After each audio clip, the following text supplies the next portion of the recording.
What is up, Frog fans? Welcome to Postgame Beers, the Thursday deep dish. I'm your host tonight, JD Sailors, joined by my co-host, Martin Guerrero, and the producer, Ray Cartwright. What's up, boys? How's it going? Dude, straight chilling, homie.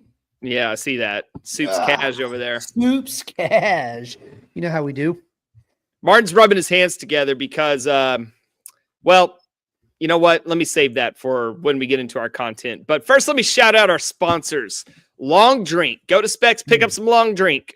Damn right. I know you're probably going to be at home watching basketball this weekend. What little frog ball in Lubbock? Get some Long Drink. Have it chilling by your side. Little side cooler, so you don't even have to get off the couch. Dude. Pop some Long Drinks in there. Get some Chinook seeds at ChinookSeedery.com. Using promo code LDC, get you 10% off that order. Oh, and maybe you're going to Lubbock. I hope you have your Anduno travel bag. I wouldn't go to Lubbock with Martin. Martin's going to Lubbock. I know Martin's ready. So Go to Anduno.us. Use promo code LDC 2025. Get yourself 10% off. Give back to Saving Hope Dog Rescue. That is the official charity that we will be giving some money to, but you guys got to go to the website, check out these bags. Awesome travel bags. You've heard us say it now for multiple pods. The onus. Anus? No, I don't think so. The onus is now on you to go to Anduno.us. Check these bags out for yourself.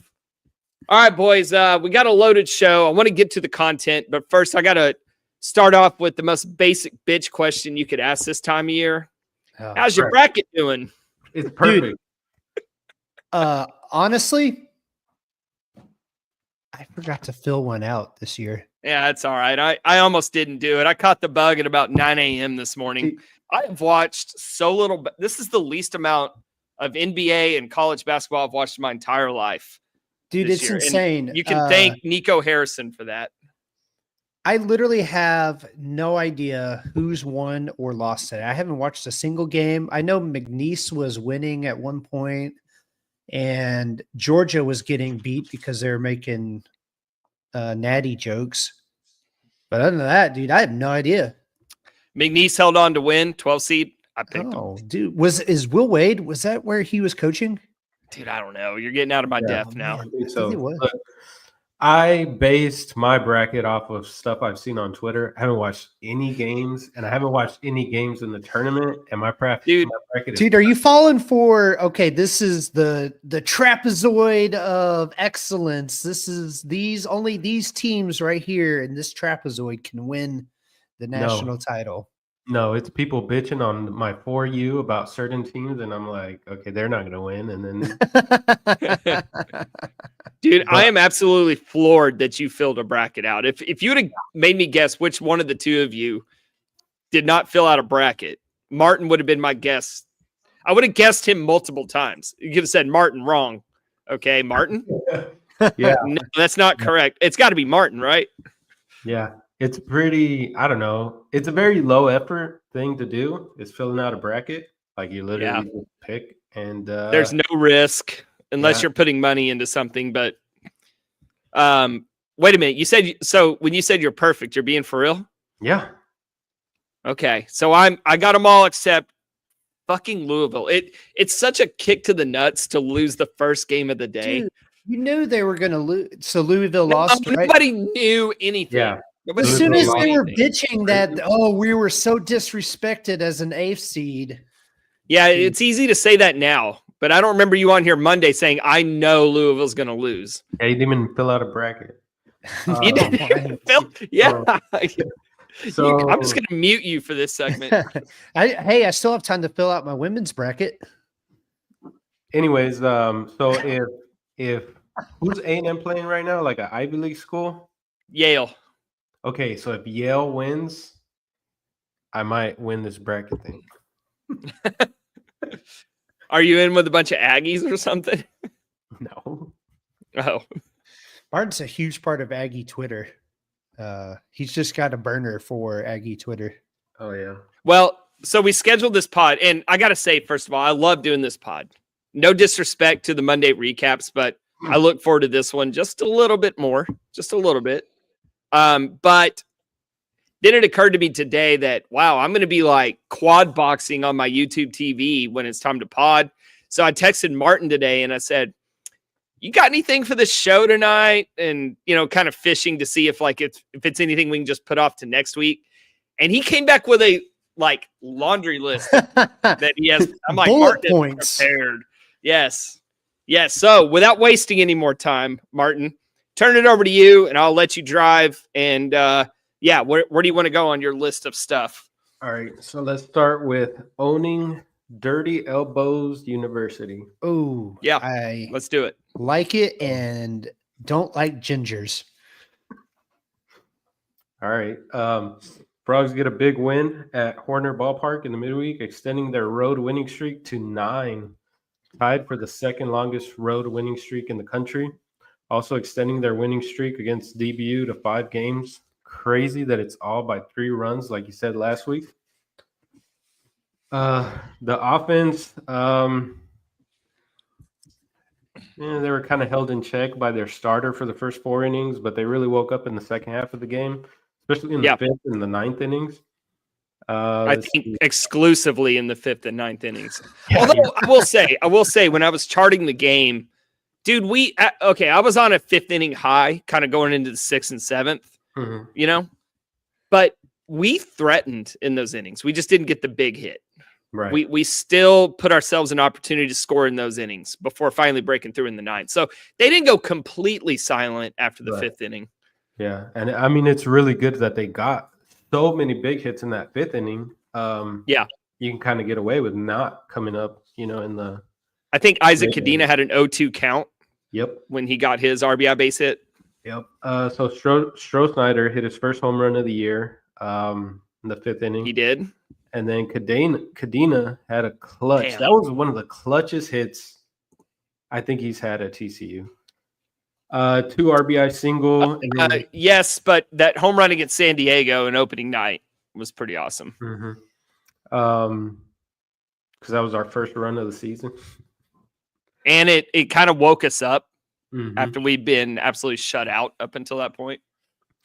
And then following that 2 RBI single, Kramer comes up and scores Cadena with a double. That was really clutch. In the 9th inning, Silva had an RBI single, scoring Jack Arthur, who... That was a huge hit for me. Yep, it was huge hit, huge, hit by pitch. I know it sounds funny to say, but, for Jack Arthur to pinch hit and get on base there was huge. Yeah.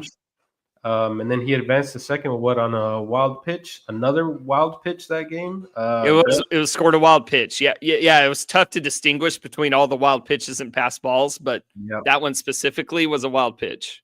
Yeah, Grant J did not have a good night behind the plate. All right, I want to talk about him in a minute, but keep going with your rolling.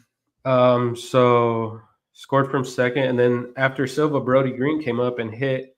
He dropped the hammer on DBU, and that was one of the.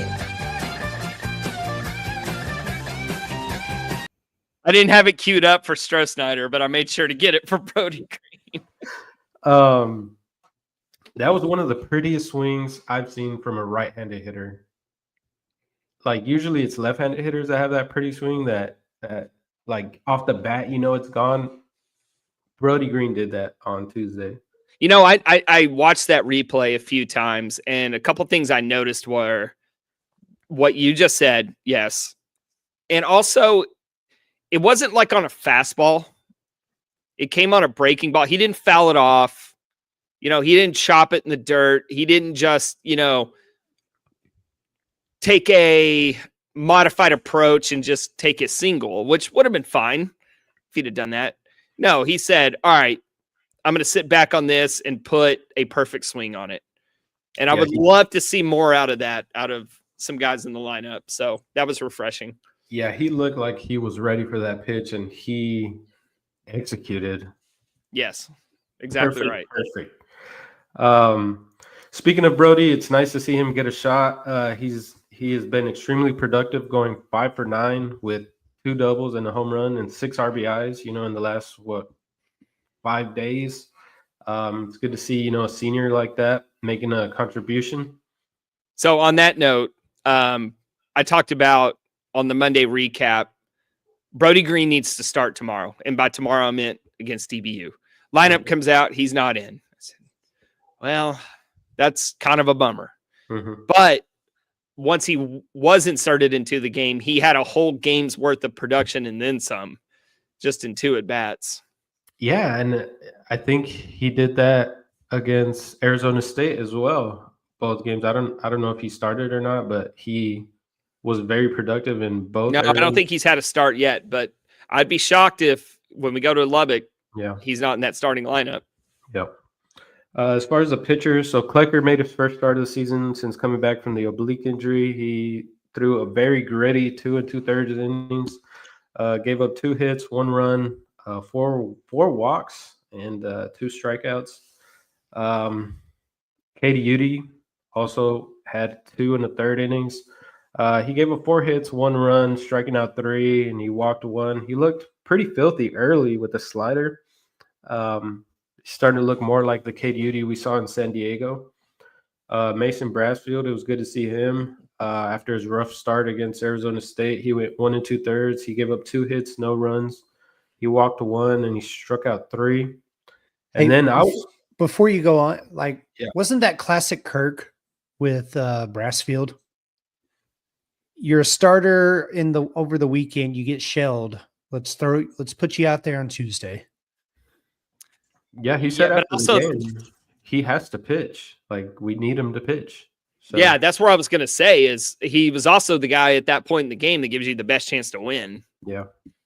Regardless of, a hiccup, a major hiccup on Saturday. So it kind of goes both ways. No, I was saying, but we've usually seen that out of Kirk where he'll throw, with past TCU teams where he'll throw a guy that, like a starter that got shelled over the weekend on that Tuesday. I mean, it's normally they're doing side work anyways. Right. Yeah, I mean, he's got to get back on that horse. He's got to be productive for this team. We're going to need him down the line, and it's good to get him in the rhythm and have him succeed, especially against a good team. Yep. So the last thing on Brassfield, I think he's more of the pitcher who pitched against DBU than he is the pitcher who pitched against Arizona State. Yeah, dude. Yeah, for sure. I think Arizona State was an outlier. Yeah. When it's all said and done. Do I have a chart on Brassfield? I don't know. I don't think I do. Shoot. Finally, Braden Sloan. I was surprised he came in for a 4-out save. He did give up a solo home run to Nathan Humphreys in the 9th, but it was probably because it wasn't a 1-run game for TCU. He needed and because we weren't beating DBU by 3, which now we're 5-0 against them in the last 2.5 years, and all 5 games have been 3-run games. So that run was destiny. Yeah, it was just a simulation working things back out. Also, shout out. And on a real baseball note, like he's trying to do everything he can in his power not to walk anybody. Yeah. Because that's the only way we're going to lose if we start walking people in that situation. So just throw strikes and dare them to hit it out. So. Yeah. Also, shout out to Chayton Cross, who went 0-4 with 3 strikeouts since he threw that dirty elbow at Colton Griffin. Yeah. So on that play, like here's the thing. People freaked out immediately, right? And I was like, I don't know. I'm going to give him the benefit of the doubt. I don't see why he would just go out of his way to throw an elbow. But then as I watched more of the replays, I'm like, yeah, he fucking threw an elbow. Dude, it was the immediate turnaround and look at Colton Griffin. Like, what are you going to do? After he did it? I thought initially like a runner was coming into him and he was just kind of bracing for it, kind of defending himself, and maybe he awkwardly got his elbow up, but then the replays just showed that was purpose. That was intentful. Yes. Yeah. Intentional. Yeah. Extremely intentional. Do you guys have anything else on DBU? Let's see. This was a rare game where you got negative contribution from Noah Franco and we won. Like, I don't think that's happened since I think San Diego. He was the only guy that didn't get on base. for the Frogs? Win probability wise, we had 6 guys in the lineup produce positively and quite significantly positively. Led by Brody Green. He had 2 at bats, and he, in those 2 at bats, added 9% to the win probability. Pitching wise, Cole Klecker, you said it was a gritty 2 2 2/3. Yeah, 2/3. Yeah, it's very up and down. He ended up breaking even, so he doesn't show up on my chart. He was basically a break even performance, which I think is fair, right? You go 2 2/3 and give up 4 walks, a home run, but it's only 1-0. Yeah, it was just that's a break. That's a break even 2 innings. Yeah. None of his 4 walks scored. K Duty was having an amazing night until that late double, which just absolutely severely impacted his green bar on my chart, but he still finished in the green. Great night. Like that's one of the rare times where the stats for this game doesn't really align with the performance, because K Duty came into a really tough situation. He struck out 2 of DBU's best hitters to get out of a bases loaded jam. Absolutely incredible. And I don't know, man. Did you guys think that double was severely like a problem? Because he gives up the double and he comes out of the game. Yeah. So he doesn't have a chance to make up for the impact of that double. But I was surprised to see how much it negatively affected his win probability. Yeah, if he probably gets the last out, how many outs were there when they pulled him? Yeah, gosh, I'm trying to remember what they did now. They went to Brassfield after that. And I think they got the single to bring in that run to make it a 1-run game. And then Brassfield kind of cruised from there. You think that affects the win probability like even more because that run was credited? No, I don't think they retroactively changed the percentages. Gotcha. I think he would have had a big. I think what they're saying is in that situation, I think there was nobody out. He gives up that double. They're kind of assuming it's a high likelihood that run's going to score. So in a way, yes, it's baked into the number. If there were 2 outs and he gives up that double, it's not so impactful. Right. But Mason Brassfield, 2.38% per hitter. Outstanding. And of course, Braden Sloan has to one-up him by going 2.92 per hitter because he got the last out of the 8th plus the final 3 outs in the 9th. So, yeah, overall, really good performance. It's nice to see. Let's see. I'm gonna share my screen real quick. Shout out to everybody watching on YouTube. Hold on. As always, it takes forever there's so many clicks to share your screen. So here's the DBU game on the far right. What you're going to notice here is we didn't have a unit on our team that was in the negative. We had the offense contributing, only 6% of the overall win total, but a very important 6%. Like if the offense was in the negative for this game, we lose. So we needed that. The pitching contributed 36%. So getting those key outs, bases loaded, those situations, because DBU is a good team, man. Like we're not going to cruise and just have DBU not make any noise all night. So you gotta squash those opportunities that DBU is going to get. And also to note, 17% of our win probability was added by the opposing defense. And that's where Grant J comes into play. I think Grant J lost this game for DBU. Yeah, he's not. He's like a DH playing catcher. He's much like so the Southern Miss catcher, the Friday night game. If he's not getting a couple hits with a home run, he is a negative player. Yeah. And he didn't. I don't think he had any hits against CC on Tuesday. I think he had like a couple walks or whatever, but most of his value is like him hitting home runs. Yeah, exactly. And he does that often, especially in that ballpark. Yeah. And TCU kind of owned him. I think he came up in some huge situations where we got him to strike out. I think one time he popped up maybe, later in the game, but I don't have his numbers in front of me, but he struck out at least twice, I believe. And I know last year, the game at DBU, I think he struck out like the first 3 times he went up to the plate, and then late when we were up big, I think he hit a home run. That's really all I have on DBU. Ray, do you have anything? Because while I have this graph up, I want to run something by you guys. So Grant J walked 3 times, struck out once. He did? Against TCU. Dude, I swore he struck out twice. He really walked 3 times? Yeah. Mm-hmm. The only thing I've got is I absolutely loved that Kirk smelled blood in the water and went for their throat by bringing Sloan in to close out the game. Yeah, that's it. Yeah, thank you for bringing that up. That's interesting. So what does that tell you? To me, it says after losing the Arizona State series, this was a crucial game because, we even talked about on the recap, we're running out of these like top tier opponents to boost our resume. Mm-hmm. Yeah, we definitely needed to go 2-2 in what I called, our toughest 4-game stretch of the season. We had an opportunity and he took it.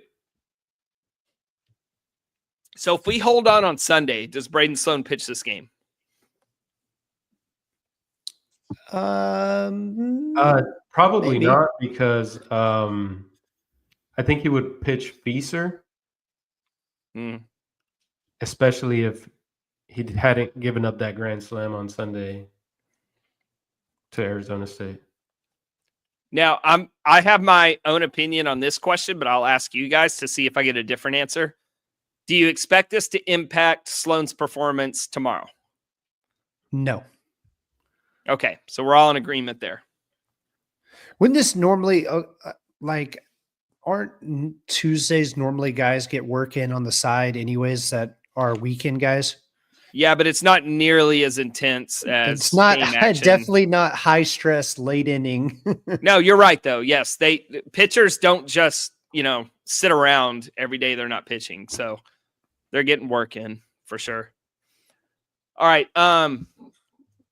What I wanted to bring up here is kind of from an overall perspective. I was looking at this graph and I was just trying to mark some trends. I wrote some things down. I don't really have a lot of conclusions, but I'm going to run this by you guys. So the first thing I looked at is just TCU's record when pitching is a positive impact versus negative impact. When pitching is a positive impact, we're 14-1. When it's negative, we're 1-5. Offense. When offense is positive, we're 11-0. When it's negative, we're 4-6. Okay, I'll just stop there. And does anything about what I said jump out at you guys? We need that pitching to be on. That's exactly what I thought too. I think we can overcome a bad night from the offense. We can't out hit a bad night from pitching. Yeah. The only time we've done it was right here against Fresno State, where our offense accounted for almost the entirety of our win probability, and our pitching was in the negative. That's the only instance where we've won the game where the offense was positive, pitching was negative. Which I think that tracks for what we thought this team was, in the offseason. The pitching was ahead of the team is built on pitching. The offense is, I feel it's much improved from last year, and I think it's good enough to win us a lot of games. But yeah, I never thought the offense was ever going to carry us. Now let's pretend Anthony Silva is watching this right now. He's probably thinking, well, what about the defense? And we should shout out the defense, especially Anthony Silva, because that kind of goes hand in hand with pitching. Mm-hmm. I try to chart this where, like, for example, the double play Anthony Silva turned in the first inning against DBU. Oh, that's huge. Yeah. Klecker made a good pitch, but Silva made a good play. So I try to split that between Klecker and Silva and give the defense some credit. It's very hard to fully capture the impact of defense. So for the sake of conversation, let's just say pitching and defense. Now, when we make an error, Okay. Like, we didn't have, let's see. Yeah, we didn't have a very good defensive game against Michigan. So it's easy for me to negatively chart defense, but positively charting defense is a little bit of a different story. Because so we should most of that credit. Yeah, and Anthony Silva now leads.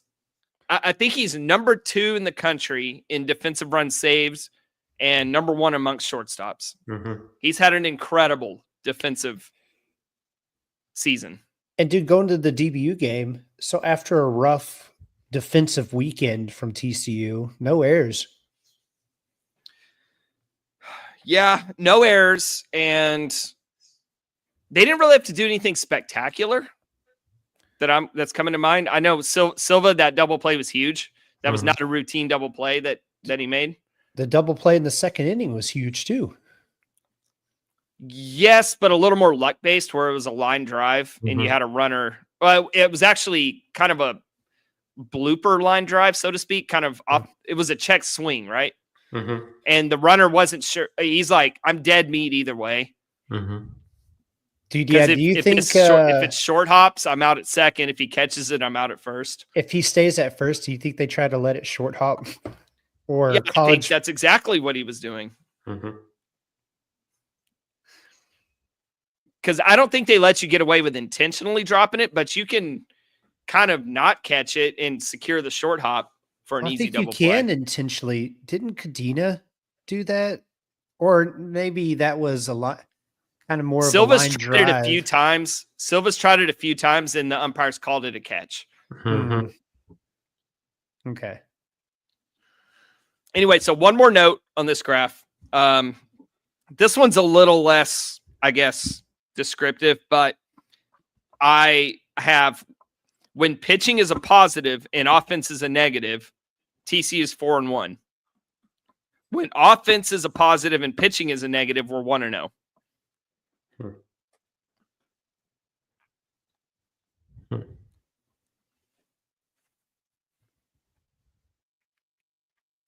So it doesn't have because usually it's both. Usually because that's only 6 games out of 21. The rest of them are either pitching and offense are positive,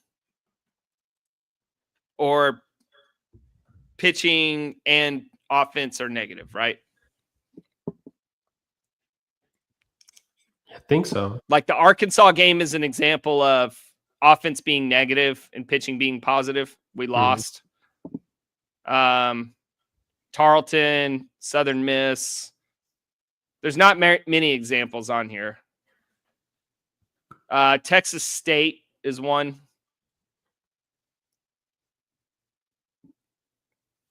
So I have kind of a broad view question for you two. Frogs sit at 15-6 going into this weekend. If before the season, you would have been told you're going to Lubbock, you're 15-6, would you have taken that? Yeah. Yeah, without any further questions asked. I think if you look at it deeper, you would say we've probably lost the absolute wrong games. Or you could look at it the other way. It's a good thing we didn't lose to San Diego, as they only have 3 wins on the season. Okay, what if I told you the day that the Ben Abelt news came out that we were going to be 15-6? Would you take that? I would have taken it, but I wouldn't have been shocked because I wasn't panicking over the Abelt injury. Yeah, I would have taken it either way. Like I look at that's a better way to say it. That's a better way to say it. And like you say, yeah, okay, you should have dropped, you shouldn't have lost. Now that you know the results, you shouldn't have lost the Kansas State game. Probably should have taken 2 or 3 from Mississippi State, or not Southern Miss, not Mississippi State, and Arizona State, right? So what should they be like 18? They could be theoretically like 18-3 right now. If we had Ben Abelt, I think we should be 18-3. Yeah. Yeah, probably right. I don't know, man. Do you really think Abelt's accounts for 3 whole losses? Not Abelt himself, but the trickle down effect of Abelt. Yeah, and you saw it, in the Arizona State series. A lot of people freaked out about what happened and losing 2 of 3, but I mean, we only had one pitcher from our projected opening day. Okay.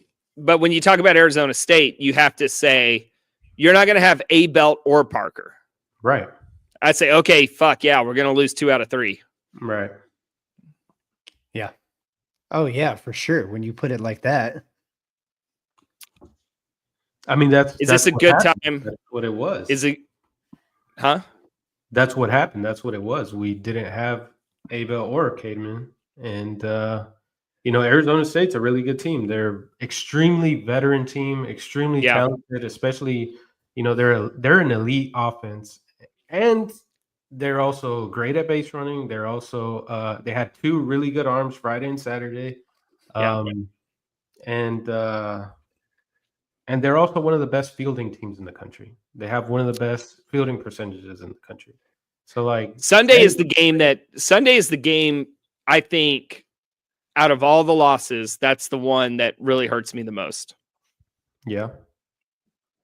Yeah, and that game really came down to the grand slam at the end, but also, what was it, the 3 walks that preceded it in that inning?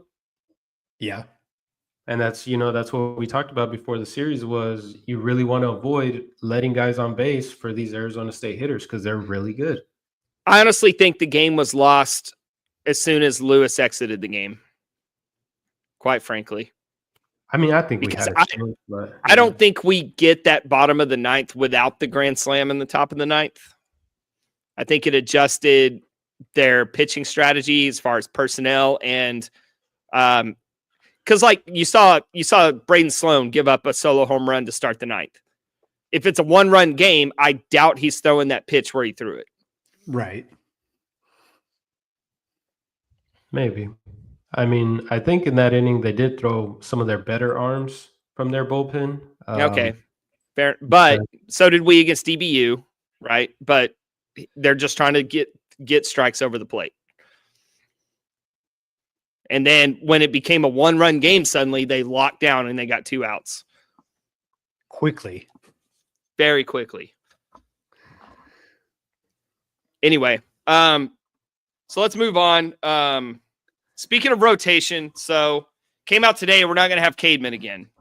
And I said I would walk it back if that was the news. And based on what I was told, I was very, very shocked that Cademan's not pitching. The word is that he's getting another week of rest. But now I'm back to just that's bullshit. I think I'll believe it when I see it.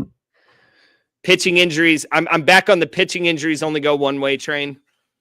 Dude, you know what I first thought of when it came out he wasn't going to pitch this weekend? What Perk always tells us with injuries is like it takes you like twice as long for when you come back to get back. And so now, like if it is only 2 weeks, well, then you're looking at a month before he's fully back. I don't know, man. I'm not going to get wrapped up in what people are saying anymore. I'm just he's out until he pitches again. So if the bare minimum is just this week, right? Well, then, for now, right? Like say he comes back next week against Houston or whatever, right? Well, he's not going to be stretched out as much. It takes him twice as what does Perk say? Like twice as long, like for each week, you have to add a week or whatever to get back to full production. Doesn't mean he can't produce. Well, he's still throwing. Like he's not like. No, what I'm saying is he may not be 100% effective, but he could still be 88% when he comes back. It takes that amount of time to get back to 100% is what he says. Yeah. I don't think it might take that long because he is still throwing. It's kind of just from what they're saying right now is that it's precautionary. So it's not this is not an injury where he's not able to throw. Because if it's an injury where he's not able to throw, then yeah, we're not going to see him like for months. Right. Probably the rest of the Yeah, year. That was the case. apparently all the scans are clean and all that. But dude, at this point, I'm not even going to worry about Cademan until he's back on the mound. I'm not even going to say like, oh, we might get him back. No, just tell me when he's going to pitch, and then I'll worry about Cademan. Well, so as it is, something like whenever he does throw, he feels like fatigue or something. I have no idea. It's not even worth speculating on. He's not pitching. That's the point. But who is pitching? Well, it's going to be Lepore on Friday. No change there. But we get Franco on Saturday. TBD on Sunday. Like that. I love a good TBD. Is this another situation where we're waiting to see? Okay, because we're going to talk about Tech, but I think they have no starting pitching. So if we're able to win easily on Friday and Saturday, then maybe Sloan can start on Sunday. Or if you don't need Sloan, you could, or you could just piece it together with freshmen. But then this is the same thing I said last week. If you're able to win comfortably on Friday and Saturday, you shouldn't need Sloan on Sunday either. Yeah, you should be able to just go ahead and handle that one. So you might need Sloan on Sunday because you need an arm to throw innings, right? This is a travel game. You don't take the full roster, depending on what arms you use on Friday and Saturday. But yeah, I mean, it is a series where TCU should win comfortably on Friday and Saturday and Sunday. I mean, they should score a lot of runs. You're right. They don't have starting pitching.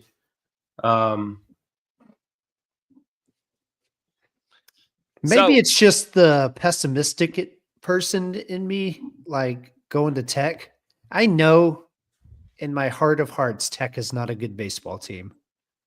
But I always feel like weird shit happens when TCU goes to Lubbock. I swear to God, Ray, I hope they sweep just so I can make this point again. Like, you get nervous about going to Lubbock because Tech's always good. Like, true. The first time I went to watch TCU play Tech was in 2011. Tech was dog shit, and I think we ruled them all 3 games. There was no weird Lubbock voodoo back in 2011. I just think of the last time that they go, and what was it, like a 17-15 game or something like that? When Tech was a 2 seed in the tournament? I mean, yeah. Right now, they'd probably be a 2 seed in the Big 12 tournament. All right, so what made me nervous about Arizona State was the fact that while they were fairly even overall, Arizona State had the 3 best players on both teams, at least in terms of WAR. Okay, that's what I'm looking at. Now we go into this series, and TCU has far and away the best 2 players on the field. Far and away. Like, the gap between our top players and Tech's top players versus Arizona State. Like, Arizona State had the better players, but it wasn't a huge gap. This is a significant gap between Tommy Lepore and Braden Sloan versus anybody Tech has. And we were just talking, we hope we don't need to use our best. Right. That's kind of where I get nervous is if we burn both of those guys in one game, well, now it makes things a little stickier for the rest of the series. However, Martin, I'm going to let you talk about Tech, but give me a reason to be impressed with this team. I don't care they swept last week against shitty Houston. I don't care. They can hit. Okay. All right, so they are off to a hot start in conference play after going 3-0 at UH. After starting the season 3-11, the Red Raiders had their midweek game postponed due to gusts of 50-plus miles an hour in Lubbock. Wasn't that weird that game was postponed? Like, I feel like that was the same kind of wind we were dealing with.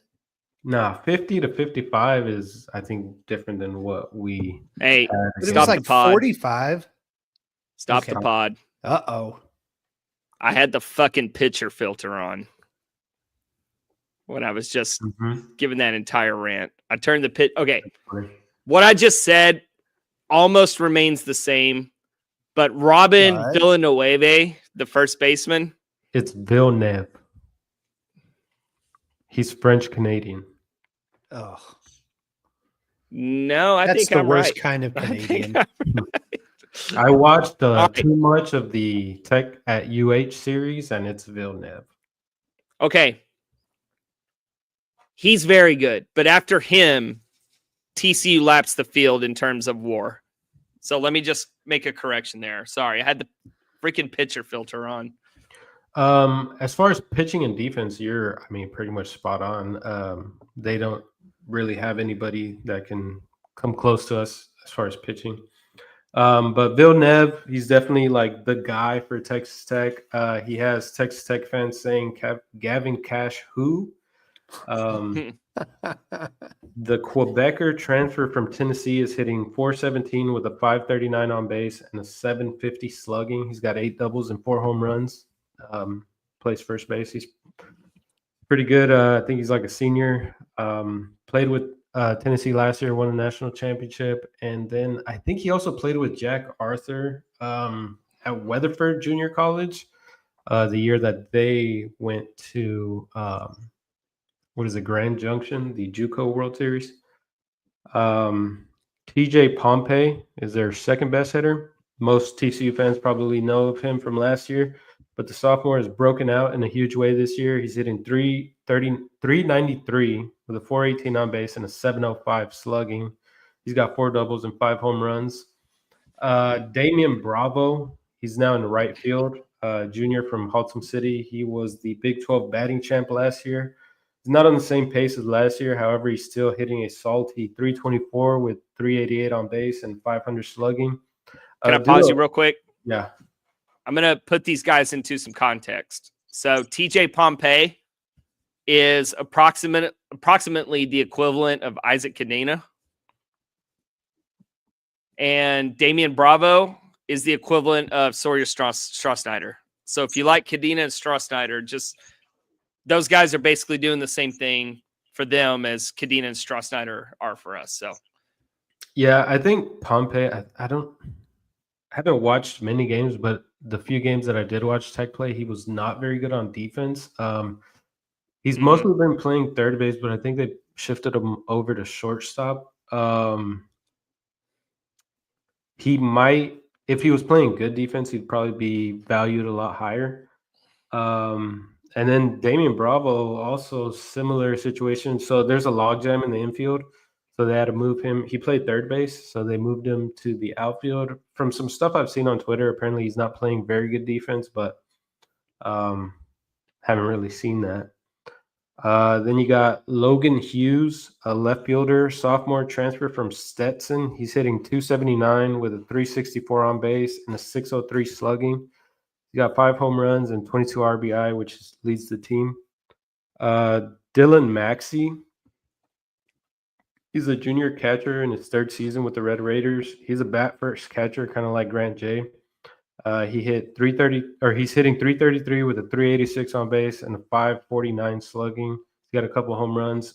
Texas Tech is allowing the highest stolen base allowed percentage in the Big 12 and has only thrown out 2 attempted base stealers in 26 attempts. So, wow. Yeah, he's very bat first. Green light, boys. Sticking on the defensive side, the Red Raiders also have the lowest fielding percentage in the Big 12, which is a nice shift from the last 3 teams TCU has played. Where's TCU at on that list? Just above them, like by 1 percentage point, like 0.001%. But the last 3 teams TCU has played, Arizona State, DBU, and Texas State, all rank in the top 16 in the country in fielding percentage. So, and then as we move towards pitching, the Red Raiders also have the worst ERA in the Big 12. Yeah. By a lot. It's almost an entire run behind the second to last place team, BYU. Their staff ERA is 6.38 and BYU's is 5.73. They've also got the highest batting average against in the conference. I wonder if Lucas Perico will be back from injury. I'm pretty sure he's out. He's well. The one game I watched him pitch against North Carolina, he looked really good. Really? He has like an 8. Did he pitch anymore? Because he's one of their worst WAR pitchers. Yeah, he's got like an 8.38 ERA. Or Yeah. something. So looking at he went 5 1/3 against North Carolina, 1 earned, 7 strikeouts. Mm-hmm. That's good. Irvine, 4 innings, 4 runs, 3 strikeouts. And then Texas, 1 2/3, 5 runs, 2 strikeouts. And then Grand Canyon only pitched a third of an inning. I guess that's when he got hurt. Yeah, I gave up a home run and was done. Yeah, I was watching that game when he exited early. There was 1 out in the game, and trainer went out. They took him out. The reliever who was warming up took forever because they give him as much time as they need, and Texas Tech got stomped in that game. So here's what I'm seeing from Texas Tech. They have nobody really bad outside of maybe one guy that I think this is Trendon Parrish. If we're lucky enough to see him, that's great for us. But let's just assume he's not going to pitch against us, right? Then you're looking at a whole staff of very average guys or worse. They have nobody. This is what I was referencing when I said our top 2 are far and away. Okay, so this is Braden Sloan and Tommy Lepore. They have nobody even in the stratosphere of Braden Sloan or Tommy Lepore. Is their top guy Mac Hewer? Yep. Yeah. So he's their Friday night guy. So that's basically he's been a little more productive, and probably only because of innings pitched, than Cohen Feaser. I like Cohen Feaser, but he's a bullpen guy on this staff right now. Yeah. That's their Friday night guy. Yeah. You want me to talk about him? Yeah. So he's a very prototypical Texas Tech pitcher. He's 6'5", 265, sophomore power right-handed pitcher. He has a career ERA of 5.80. He is very prone to giving up the walk so far. And then last year he had an issue with the home run ball, but this year he has suppressed it drastically. It could be due to luck or maybe the fact that he hasn't pitched much in Lubbock this year. But that's something to watch. He was giving up, I think, like 2 home runs a game last year, but most of the home runs were like at home in conference. So it's going to be interesting to see. I think right now he has like a 0.4 home run rate, which is less than half a home run per game, or per 9. Yeah. But he's a big fastball guy. Apparently can't throw strikes. I think it's fastball slider. It's pretty interesting because he's a big guy, and Tommy Lepore is a big guy, and they're both power fastball guys. Should be an interesting game on Friday. So if he's a big walk guy, that really, really sets up well for us. Yeah, I think his walk rate is like 4.7 for his career. All right, while I have this up, let me flip back over. I'm going to change this to position players. So, okay. We don't have anyone as explosive as Robin, whatever you called him. Bill Nev. Right. But look at this white dot here. So this is overall production. So what this tells me is they're very reliant on him. Whereas we kind of get more production up and down the lineup. They need him to be a stud. Mm-hmm. Because if you look at, okay, who's their second guy? TJ Pompey, right? Well, we have 5 guys ahead of him in WAR. Now, granted, that includes defense. Mm-hmm. So what But you're just saying from an is, overall player perspective, our top 5 guys are better than their second guy in terms of WAR. Yes, in terms of value, yes. so what you're saying is just Right. strike him out. I don't know if he strikes out a lot. I mean, honestly, just hit the ball to him, and you probably come out okay. Yeah. So can't let him kill us. It's funny we said that about Kian Vu, who was absolutely out on a tear the whole season, and then he goes like 0 for 4 on Friday night, and then sits out the rest of the series. Yeah, I think he hurt his hamstring or something. Oh, really? I didn't know that. Mhm. Was Yeah, it he on the was- stolen base where he got picked Or, off? or he was in a boot. I He think was. in a It was when he was running to first on like a ground out or something. No kidding. I didn't know that. Yeah. Well, didn't hurt their offense any. I think it was He went that out. play where. Do you remember it was hit to? Kramer was at first, and he ranged over to his right, and the pitcher was covering first, and I thought there was like no way they were gonna get the out, but he threw it, and they got him out like by a lot. Do you recall that on Friday? No. Oh, well, I think that's the play that happened, but Gotcha. All right, boys, we're at 52 minutes. I think that covers Texas Tech pretty well. Actually, I have a question of, well, just an observation about Tech. All right, make it quick. Played 17 games so far this season, only 5 at home. It's kind of weird. mhm. Well, A you lot of- highlighted that in the preview. Yeah, it still looks weird looking at it because they usually Yeah.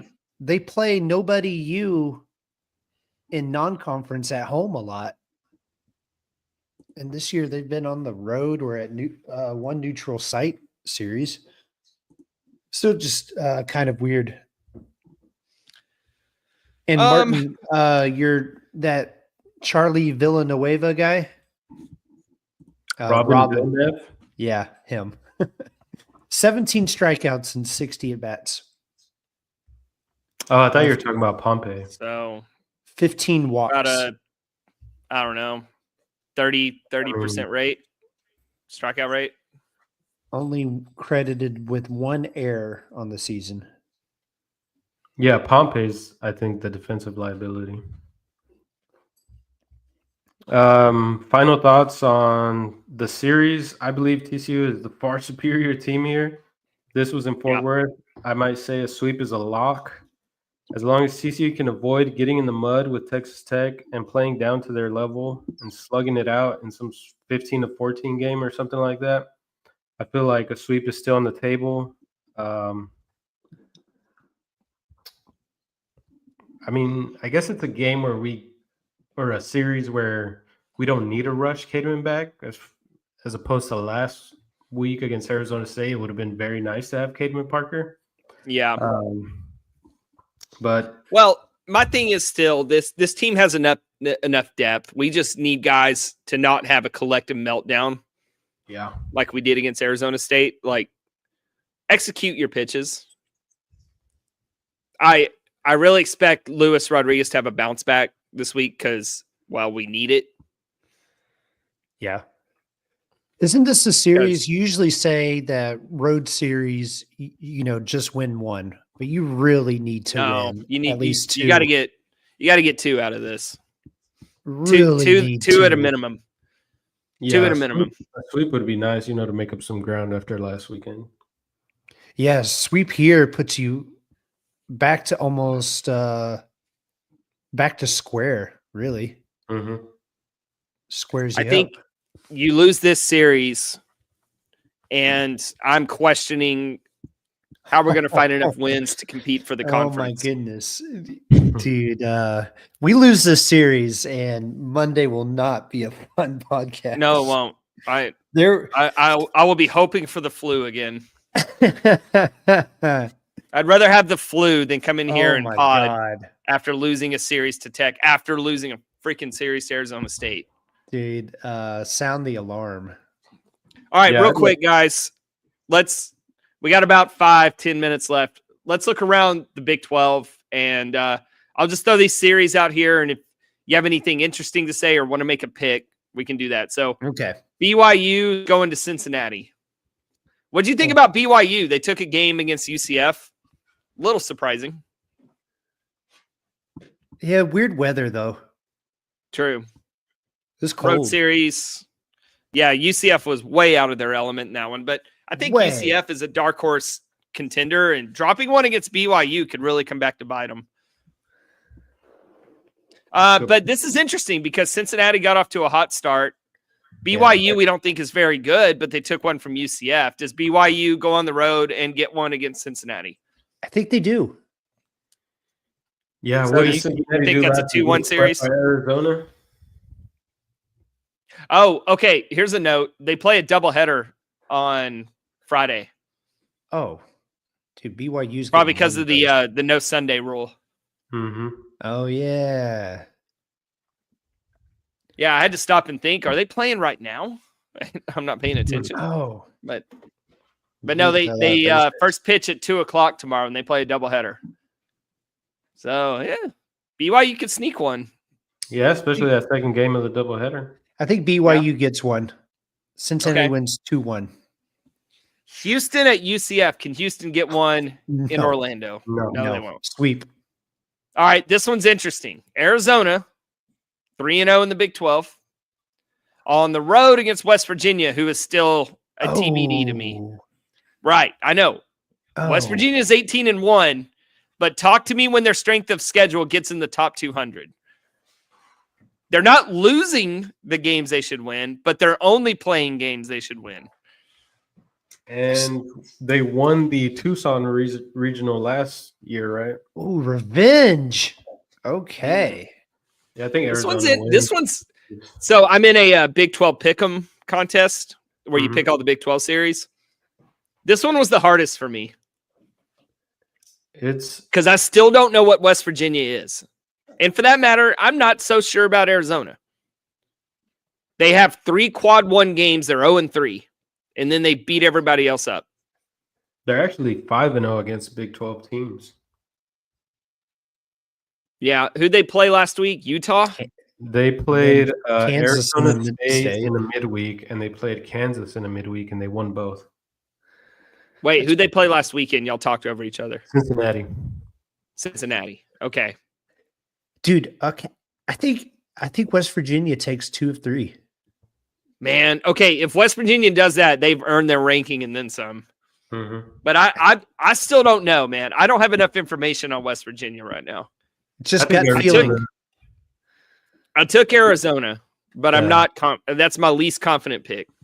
I think Arizona is driven by revenge and goes to Morgantown and wins 2 out of 3. All right, let's move. Kansas State at Baylor. Oh, God, Baylor's such frauds. I think so. I'm tired of but shout out Texas baseball. I love everything that you do, but I'm tired of you screaming for them to be ranked. Yeah. So Kansas State 3-0. They played Utah, right? Sounds right. So that's 3 free wins. Going into that series, I don't know what they did in the midweek, but they were 10-7 going into that series. I think Lincoln Sheffield definitely gets a win. I think they get 2 out of 3, but I don't think they sweep. They're not good enough to sweep. I agree. Hell, you could convince me Baylor can win that series. Yeah. I think these are 2 very equal teams. I still think neither one of them are very good. Outside of Lincoln Sheffield. Where's it at? Is it in Waco? It's in Waco.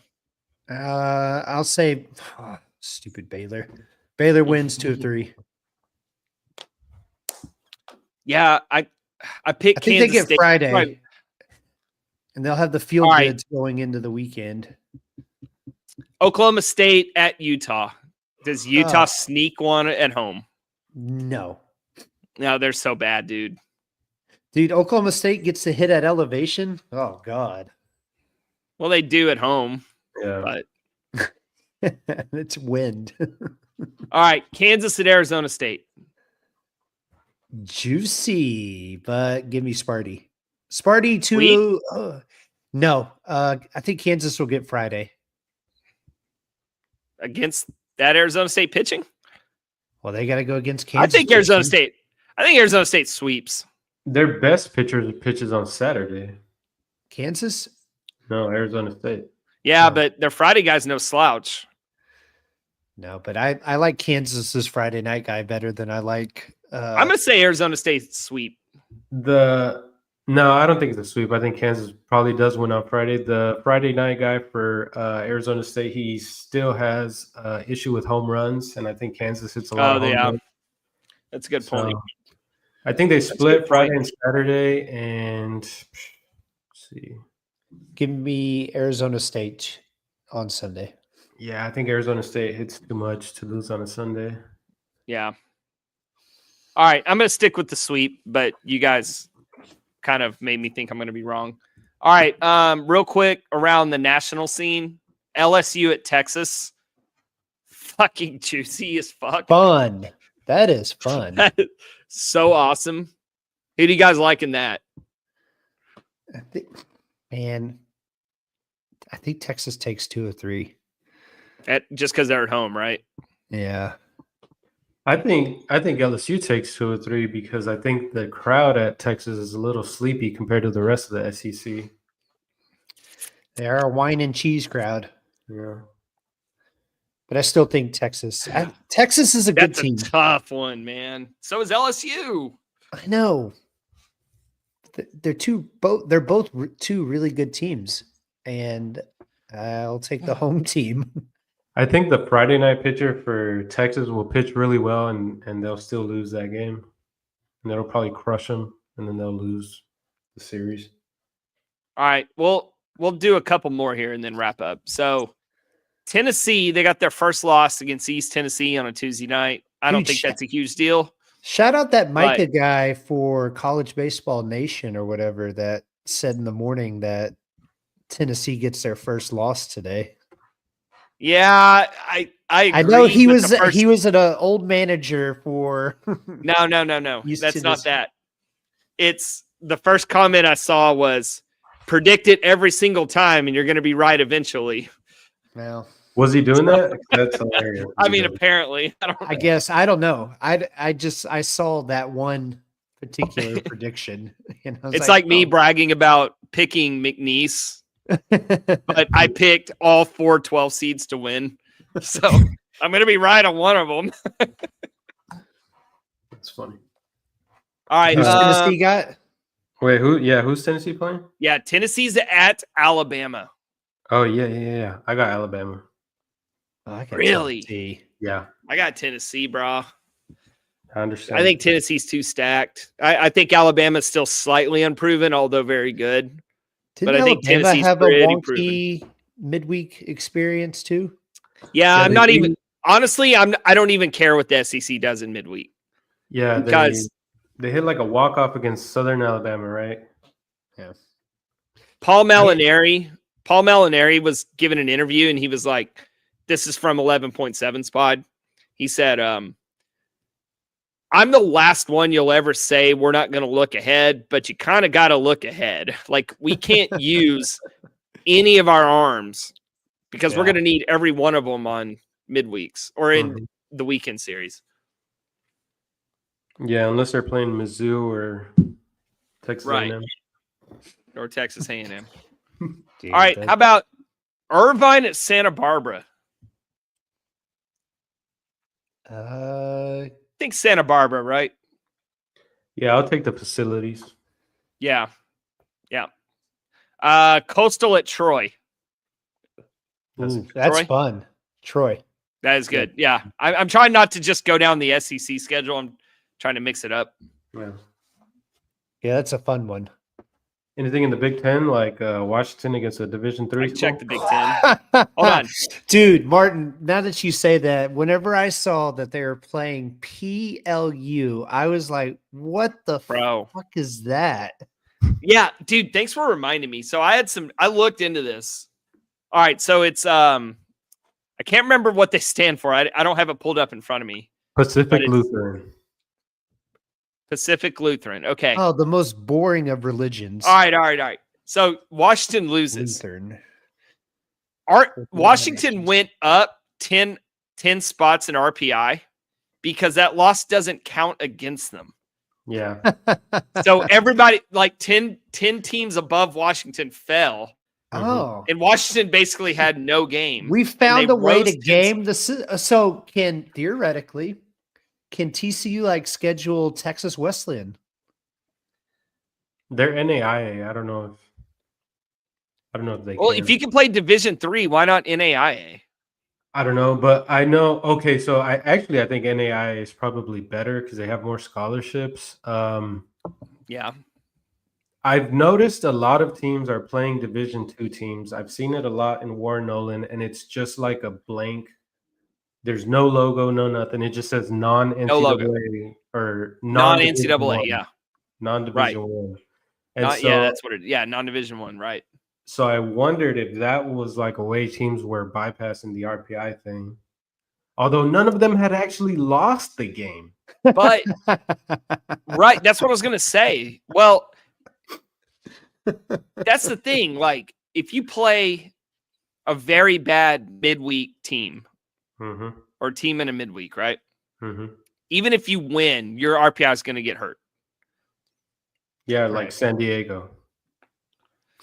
Well, dude, they lost 3 out of 4 to Columbia or something like that. Dude, it's unbelievable. It's seriously unreal how bad they just folded up after TCU.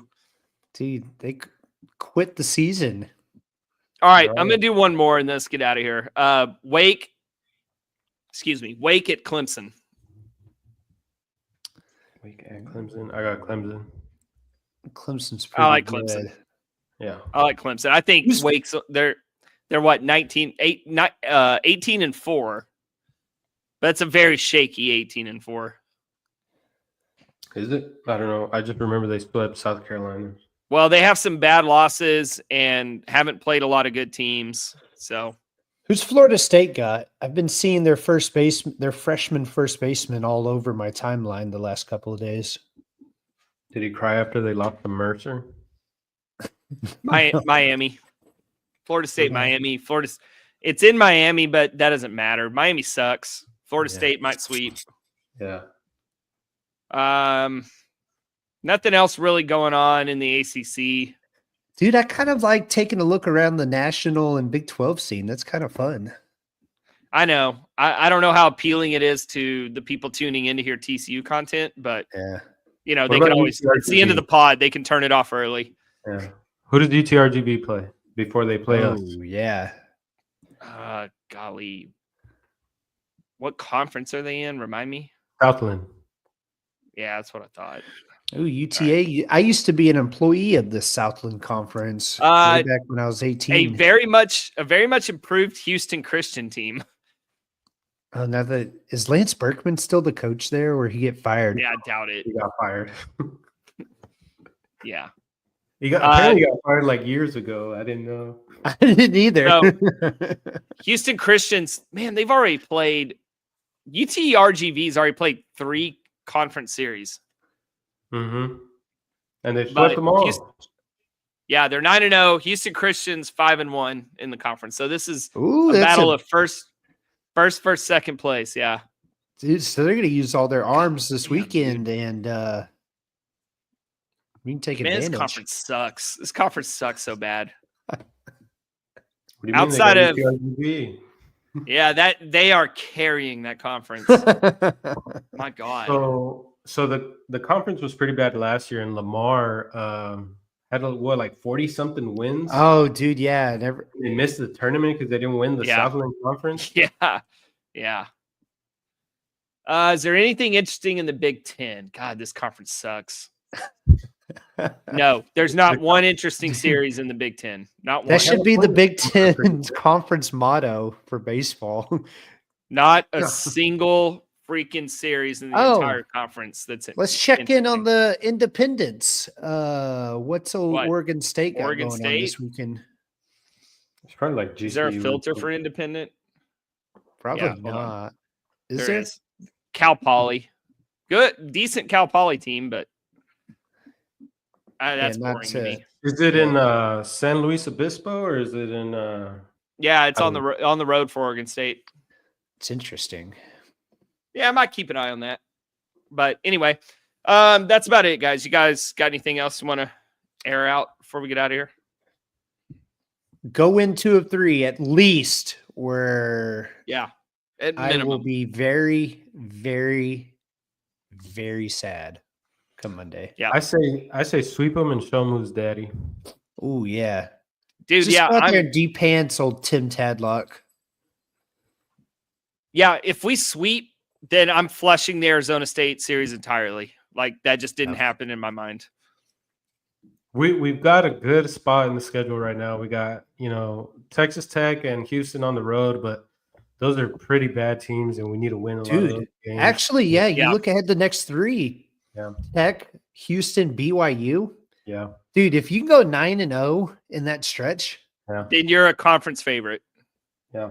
And then you got UTRGV, who, I think it remains to be seen how good they really are. I mean, I doubt they're this vastly different year to year, where we were. They looked very good in Austin the other night as far as just fundamentally. They made plays, man. They make plays. Is that UTSA or UTRGV? That's UTSA. Oh, crap. You're right. My bad. Yeah. They're the same team in my mind. Wrong system.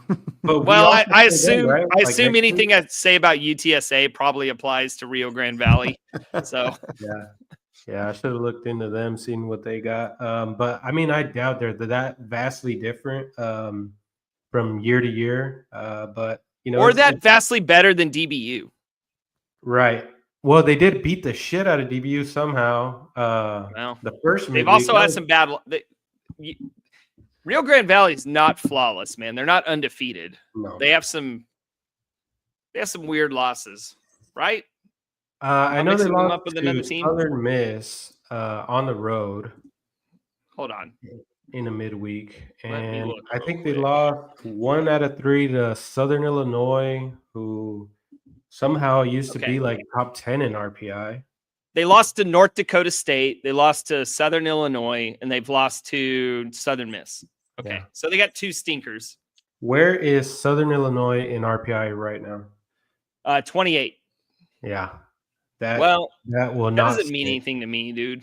No, it won't stick. I don't know. They've just picked the right teams to lose to so far. North Dakota State's 35. They're still kinks in RPI right now. Yeah, what are they, like 2-18?